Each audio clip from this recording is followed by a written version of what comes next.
Assalamualaikum warahmatullahi wabarakatuh. Perkenalkan, nama saya Istiqomah, NPM 22210200062. Di sini saya akan mengerjakan tugas filsafat hukum Islam dengan dosen pengampu Bapak Herpin Yogi Pradipta. Baiklah, di sini saya akan menjelaskan tentang Al-Quran sebagai sumber hukum serta sunnah dan fungsinya terhadap Al-Quran. Yang pertama ada pengertian Al-Quran. Secara bahasa, Al-Quran merupakan bentuk masdar atau kata benda dari kata kerja qara'a yang bermakna membaca atau bacaan.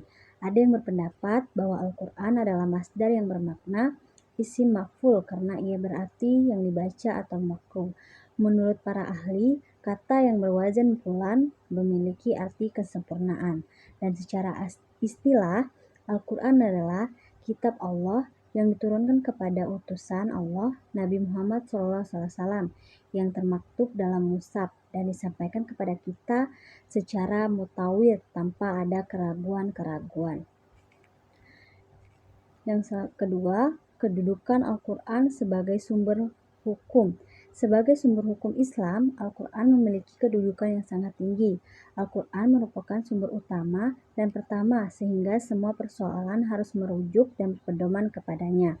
Al-Quran adalah kitab yang berisi sebagai petunjuk dan peringatan bagi orang-orang yang beriman.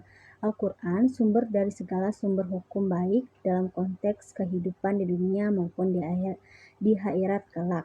Namun demikian, hukum-hukum yang terdapat dalam kitab suci Al-Quran ada yang bersifat rinci dan sangat jelas maksudnya, dan ada yang masih bersifat umum dan perlu pemahaman mendalam untuk memahaminya.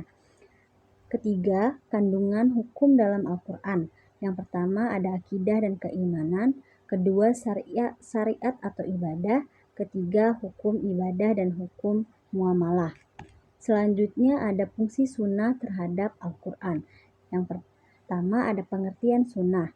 Kata sunnah ditinjau dari segi lugawi diambil dari bahasa Arab yang berarti adah atau tradisi dan kebiasaan, di mana tradisi dan kebiasaan mencakup yang bersifat baik, buruk, ataupun terpuji dan tercela.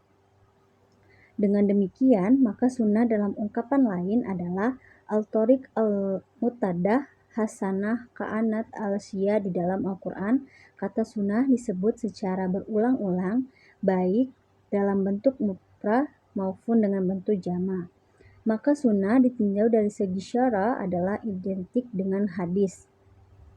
Yang kedua, fungsi sunnah terhadap Al-Quran.